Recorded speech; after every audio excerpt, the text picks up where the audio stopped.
Hey everyone, and welcome to Unsupervised Consequences, day number 35, and we are discussing understanding motives. This is a chronicle of how I went from over 450 pounds to a very athletic-ish looking 278-pound person. It goes over, we're talking about the difficulties and frustrations that I've had throughout it, how I've overcome them, and what I've learned throughout the process. So today I want to start with a quote, which is attributed to Eleanor Roosevelt, which says, "Do one thing every day that scares you."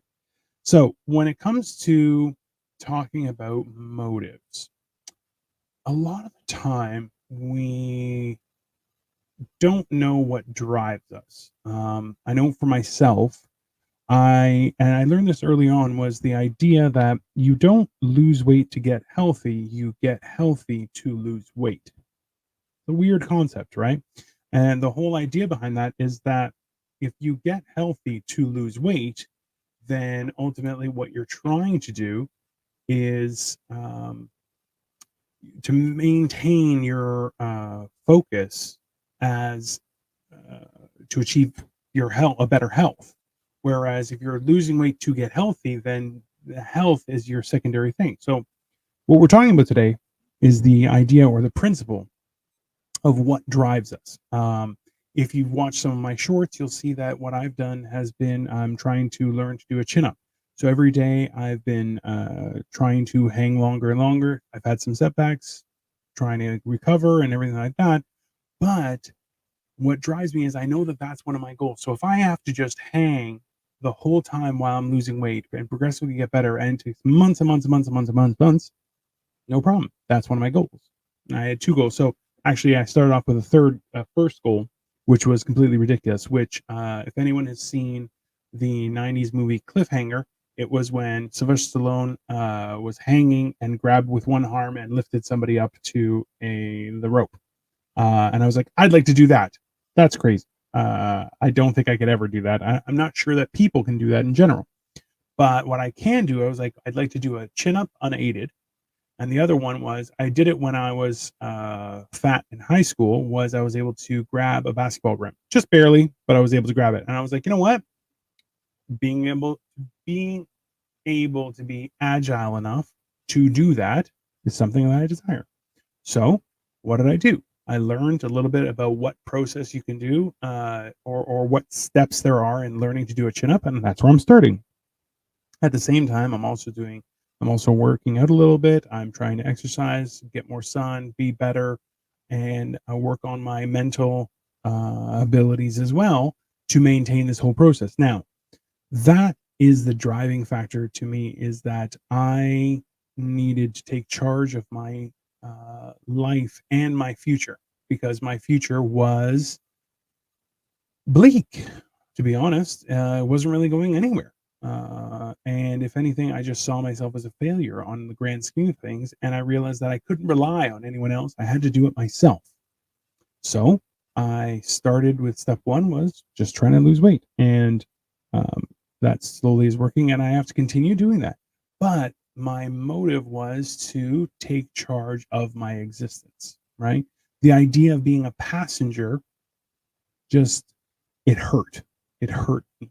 And I realized that it was hurting my life. It was hurting the people around me. So I had to take charge.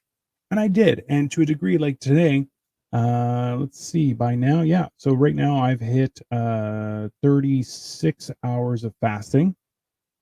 I feel good. Um, and I feel myself being comfortable with it. Like, am I hungry? Sure. Am I starving? No. It's more so that I'm correcting my own body, because I have to recuperate, and I'm healing my body's relationship with food, and also how it processes everything. That's scientific, and it's part of the things I've learned that I talked about in my previous series, which was where did the rest of me go? But the idea behind it was that understanding the purpose for doing things gives you the ability or the tools you need to make that commitment. Because, well, let's be honest, if you're doing something for who knows why, what reason do you have to stick to it? Zero. If you're doing it for somebody else, what reason do you have to stick to it? Unless they recognize and give you the satisfaction that you're looking for, or even the accolades of them saying, "Oh, you did so great." It's not going to help. And a lot of times people are like, "Wow, you lost so much weight," and I'm like, "Yeah, but I'm still fat." And that's for my own. And people are like, "Oh, that's a horrible way of thinking about it." Maybe, but for me, it's more so, or along the guidelines of making sure that I keep a good head on my shoulders and understanding exactly where I'm going and how I'm getting there. Right? Because if I was doing it for somebody else, and that's not all true. Like I am doing it for my wife's benefit as well, because I want to do things that are good for her, but I want to do it for uh, my dad, my siblings. Like there are people that I want to do things for, um, but the main driving factor is for myself, that I want to achieve this because I know that not only can I, but I've waited too long to have done it. I should have done it years ago. And whether I couldn't, would I be in the same place? I don't know. I don't care. That's not important. That's not what my focus is. My focus is right now. A lot of the times we talked about the idea of paralysis by analysis, where we don't really think about stuff. We just we try and process it, and oh, I'm not sure what to do, and then we do nothing. I suffer from that greatly, and that comes back from my finance background. Was that it was always, if you didn't know what to do, just wait.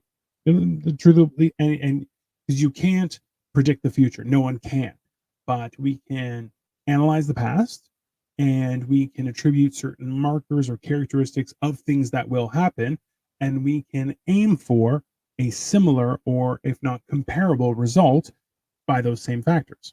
Sometimes it works, sometimes it doesn't. That's life. But that was the idea, like what we talked about yesterday, and what I'm sure I'm going to talk about again, is that success is built on the ruin of failure.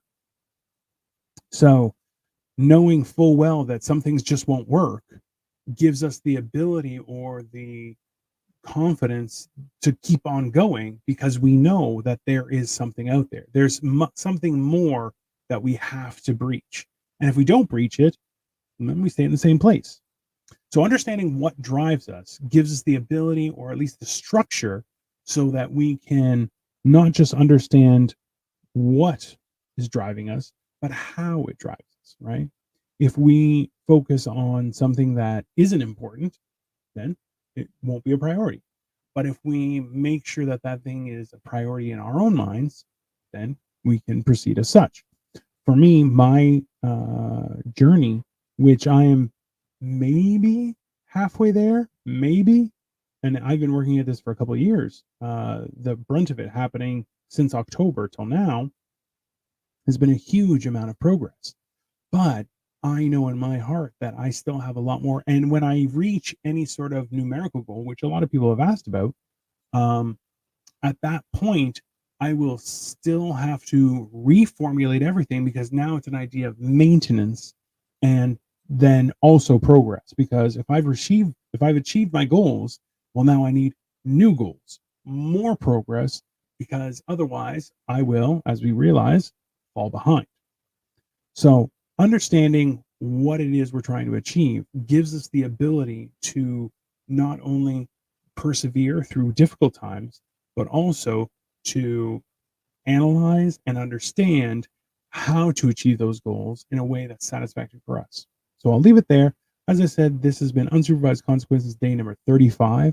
I am your host, Dino the Genetic Marvel. If you haven't already, please like, share, and subscribe to whatever channel you're watching.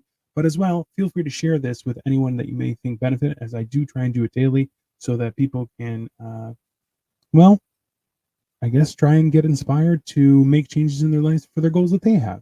So in the meantime, have a wonderful rest of your day,